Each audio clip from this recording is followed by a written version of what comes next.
seem like the type to love 'em, leave 'em, and disappear right after the song. So give me the night to show you, hold you. Don't leave me out here dancing alone.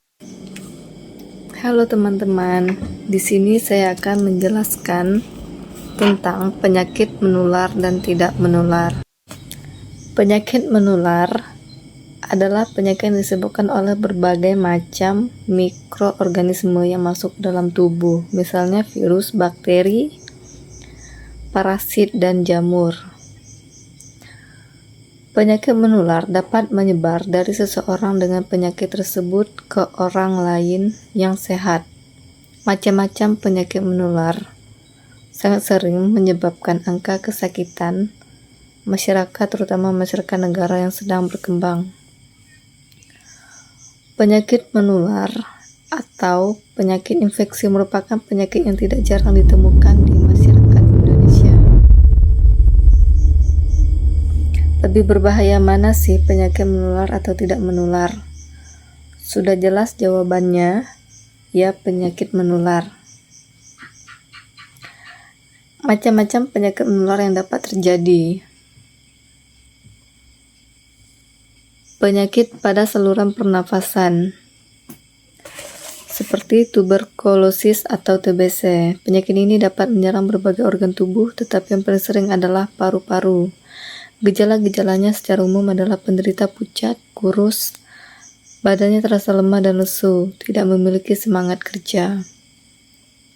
Influenza. Penyakit ini disebabkan oleh virus influenza yang dapat menyerang manusia dalam waktu 2 hari sampai 15 hari bahkan lebih. Gejala-gejala yang paling utama adalah secara tiba-tiba penderita merasa demam disertai panas dingin, radang paru-paru atau pneumonia. Penyakit ini merupakan infeksi keras, sebab itu penderita harus mendapat pertolongan khusus di rumah sakit. Gejala-gejala ini paling utama adalah perasaan tidak enak badan, batuk pilek, panas dingin, suhu tubuh mencapai 39-40 derajat Celcius, bahkan lebih. Napas terasa nyeri dan sesak. Penyakit pada saluran pencernaan. Dysentery baciller. Penyakit ini disebabkan oleh bakteri Shella dan masa inkubasinya 1-4 hari. Gejala-gejala utamanya adalah berak lebih dari 10 kali. Kotorannya berlendir dan kadang-kadang berdarah. Dysentery amoeba. Penyebab penyakit ini adalah amoeba dysentery dan masa inkubasinya antara 14-20 hari. Gejala-gejala utamanya adalah sering buang air besar, kotoran mengandung darah, dan lendir.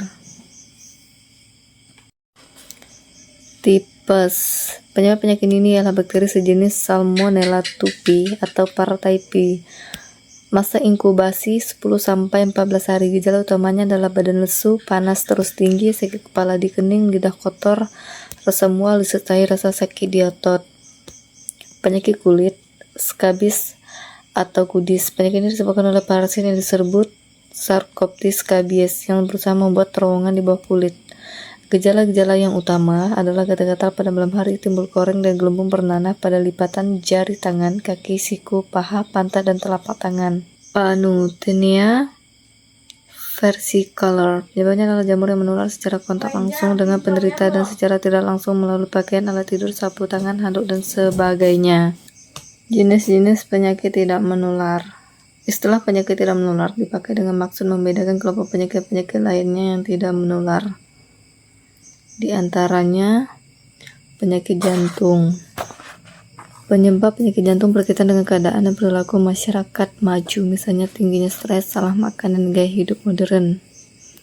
Hipertensi. Hipertensi adalah keadaan peningkatan tekanan darah yang memberi gejala yang akan berlanjut ke suatu organ target, seperti stroke untuk otak, penyakit jantung koroner untuk pembuluh darah jantung, dan hipertrofi ventrikel kanan untuk otot jantung.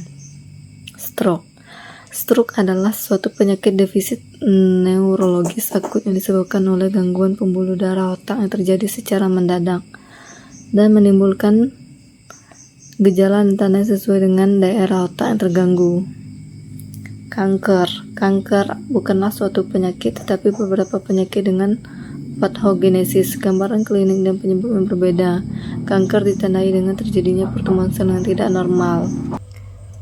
Bagaimanakah menu seimbang agar anak dapat tumbuh kembang dengan baik? Agar anak dapat tumbuh dengan baik, yaitu dengan memenuhi kebutuhan gizi mereka dengan menyiapkan 4 sehat 5 sempurna untuk anak, agar anak-anak dapat tumbuh dengan baik dan produktif. Makanan yang bergizi adalah makanan-makanan yang mengandung hidrat, arang, lemak, protein, juga air. Domain kognitif berkaitan dengan kemampuan berpikir, memahami, dan memecahkan masalah. Dalam penjas, kognitif penting untuk memahami aturan permainan, strategi olahraga, dan bagaimana melakukan gerakan dengan tepat. Domain afektif yaitu internalisasi sikap yang menunjuk ke arah pertumbuhan batinia dan terjadi bila peserta didik menjadi sadar tentang nilai yang diterima, kemudian mengambil sikap sehingga menjadi bagian dari dirinya dalam membentuk nilai dan menentukan tingkah laku. Motor tubuh kemampuan peserta didik yang berkaitan dengan gerakan tubuh atau bagian-bagiannya, mulai dari gerakan yang sederhana sampai dengan gerakan yang kompleks. Perubahan pola gerakan memakan waktu sekurang-kurangnya 30 menit.